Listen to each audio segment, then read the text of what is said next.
the sacking of Liverpool head coach Arne Slot. Honestly, the sheer speed of this turnaround, it's left pundits and fans completely shocked.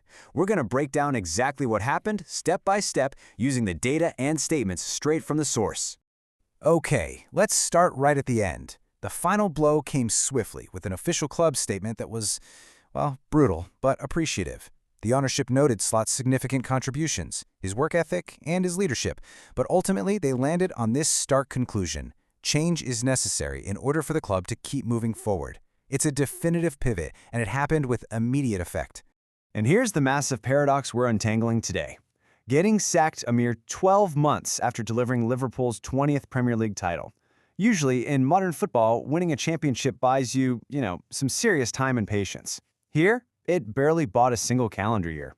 No way around it. That is wild. So to truly understand the fall, we have to start with the high water mark. Section 1, the miracle first season. Remember, Slot came in to replace an absolute icon in Jurgen Klopp. Pundits were literally leaving Liverpool out of their top 3 or 4 predictions. But Slot? He managed to convince massive global stars, we're talking Mo Salah, Virgil van Dijk, Trent Alexander-Arnold, and Alisson, that he was the guy with the vision. He made really definitive tactical choices. He ended that whole debate over Trent's position, locked him in at right back, and remarkably delivered the Premier League title in his very first season. The weight of that achievement is absolutely massive. If you track that unstoppable momentum, you see Slot built the team on an absolute mission. Look at this run. Unbeaten from September all the way to April. By game 28, they already had a staggering 67 points on the board. Just to put that into perspective, the next closest competitor only had 60 points at that exact same stage. It was pure, unadulterated dominance. And he absolutely got the best out of his key players. Slot actually pointed this out in a recent press conference, noting how his tactical setup maximized their output. As he put it, Mo Salah wasn't complaining during that championship run when he hit an incredible 47 goal involvements, right? The system was humming, the players bought in completely, and the results spoke for themselves. But then we turn the page. Section 2, a season of struggles. Because man, did the narrative flip. The contrast here is just staggering. You literally go from the unbeaten juggernauts of Season 1 to a Season 2 where they drop points at home, at Anfield, to 3 newly promoted teams. They went from champions to limping over the finish line in 5th place, barely scraping together enough points to even make a Champions League playoff. Expectations skyrocketed after the title, but reality completely plummeted.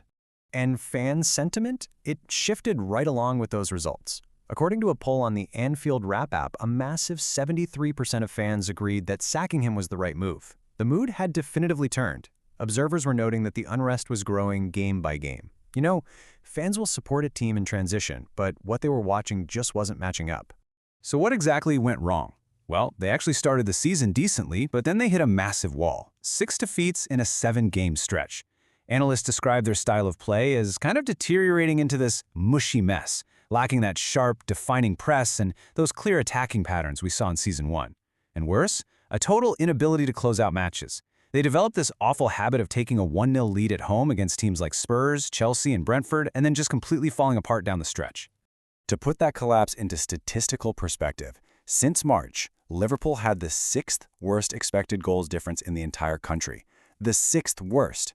That is a truly staggering metric for a defending champion. The underlying numbers completely validated what fans were seeing with their own eyes. The performances were just genuinely poor. However, we absolutely have to look at the factors that were completely out of his control. Section 3, the mitigation and crisis. The sheer chaos of this second season basically breaks down into 3 severe areas. First, the heartbreaking off-pitch tragedy of losing Dio.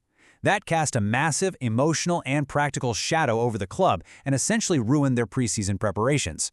Then, the injury crisis hit. Marquee signing Alexander Isak, essentially never fit. Another key signing, A.Admi, is potentially out for the entirety of next year. This forced a constant rotation at right back, which totally disrupted the tactical relationships on the pitch, especially hurting Mo Salah's output on that right side. 88. That's the total number of minutes that high-profile attacking signings A.Admi, Isak, and Wirtz played together on the pitch all year. Just 88 minutes. Think about that. When a manager is trying to integrate 5 or 6 new players to evolve a championship squad, and his key new weapons can't even stay on the pitch together for more than a single game's worth of minutes, building any sort of attacking rhythm is practically impossible.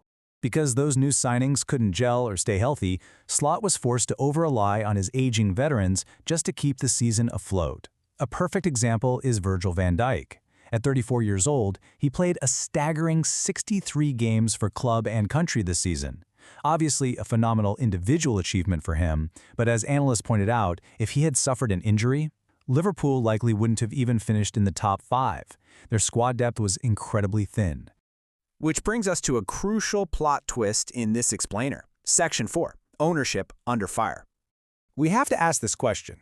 Was Arne Slot the only one failing, or was he left completely underprotected by the club's ownership group? He took the ultimate fall, sure, but many are pointing to the front office's actions last summer as the true root of this crisis. Analysts have pointed out over and over that the executives left their manager incredibly exposed during a very vulnerable time. They chased center-back Mark Guehi all the way up to the transfer deadline, but they failed to sign him, leaving the defense dangerously thin. Plus, they gambled the bulk of their budget on Alexander Isak, who arrived unfit and stayed unfit. And the absolute most damning indictment of their transfer strategy, in the final crucial game of the season against Brentford, not a single one of the new signings started the match. Wow. So Slot is gone and a massive summer rebuild is looming. Section 5. The search for a successor. Let's dive into who might actually take over, because several heavyweights are currently in the mix for the hot seat at Anfield. You've got Andoni Iraola, who's odds-on for the job after doing a brilliant job building a really clear identity at Bournemouth despite losing key players. Then you have international heavyweights like Thomas Tuchel and Julian Nagelsmann, both potentially available post-World Cup. And then there's Luis Enrique, widely regarded as a top-tier world coach, who was even recently spotted sitting in the Kop end at Anfield. Now I know what you're thinking. What about the fan favorite? Well, despite the obvious desire for a Liverpool legend to return and lead the club, Xabi Alonso is considered highly unlikely right now. His current massive project, trying to sort out Chelsea's, let's call it a myriad of problems, effectively takes him out of the running for the near future. Look, Arne Slot paid the ultimate price, but he didn't build this squad alone. Michael Edwards, the head of football, and Richard Hughes, the technical director, now have the monumental task of finding a new manager and fixing this roster. So as we wrap up this explainer, consider this ticking clock. With only 56 weeks left on their own contracts, if Michael Edwards and Richard Hughes get this rebuild wrong, is their legacy the next to fall? Thank you so much for joining me today. Keep questioning the data, keep looking at the full picture, and we'll see you next time.